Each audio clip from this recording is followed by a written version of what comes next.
Let's further enrich our perspectives and explore some of the issues covered on the program today with our guest contributor. And tonight I'm joined in the studio by Arise News analyst and former chairman of the editorial board of Daily Trust newspaper, Mahmud Jega. Great to see you, Mahmud. It's been a while. It's been a while. Just very quickly, let's start with the South African High Commissioner to Nigeria. He was here because South Africa, of course, marking a seminal moment. 30 years of democracy, unbroken democracy, but it's coming against the backdrop of elections next month when the ANC is predicted to lose its majority. What are your thoughts on all of that? Incidentally, I wrote on just this matter in this day today. Okay. Well, we grew up, idolizing the ANC because it was probably the greatest liberation movement on the African continent. And as the High Commissioner said, the whole of Africa was involved. I mean, Nigeria in the 70s declared itself to be a frontline state. That is true. And we had all it's kinds a great of supporter of ANC. And we had all kinds of ANC representatives. Thabo Mbeki at one time was living in Nigeria, and we met at many occasions. So since then, in 30 years, we have followed developments from overwhelming support among the majority black population. It has been receding to the point where the ANC is now predicted to lose its majority. But we understand that fighting the liberation struggle is very different from governing the country. Absolutely. And as the High Commissioner explained, all kinds of things happen, and sometimes it is some successes that become that give rise to other problems. So they have really tried, and as he explained also, what happened in South Africa in 1994 was a settlement. It's not like the black majority completely defeated the white minority. Exactly. It was a settlement. And a settlement is obviously a midway give and take situation. But of course, if you are at the receiving end, like he said, so many young people who are still homeless and jobless, you don't understand that. What you will say is that, look, the whites are gone, you fellow blacks are ruling. Why do I still not have a job? So it's an understandable problem, but we wish them well.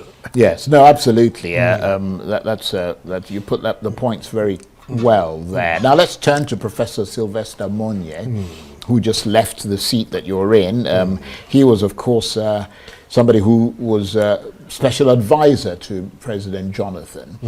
And he's put together this book that is a sort of compendium of national development plans, and he's asking, with all these development plans, why aren't we developed? And that's a fundamental question, isn't it? It is. He's a great prof. I listened to him. The only part I was wondering, even though he wrote essentially about the development plans in this republic, but of course said a few things about the previous development plans under the military. What I was wondering, he said something about those who are federal plans and not national plans. But really, I remember that in the 1970s when we were students, the federal government will produce this like the second and later on the third national development plan, and all the state military governors will also produce the state development but that was a plan. Military government. That was a military. He did make the distinction. Yes, of course. It was very important because, that time if the federal government says, for example, that we will make trunk A road from this place to this place, then all the states along that road will say, okay, we will make trunk B roads leading from feeder roads. And then the local governments will say, okay, we will now make trunk C. But that was, it's almost like that was one of the positive things, if I might say that, about military government. Of course, but as you can see what is happening now in civilian government, there is absolutely no plan at all. Well, there's no cooperation. No cooperation. States will sit there, every delegation will come and beg the governor, please, we want this.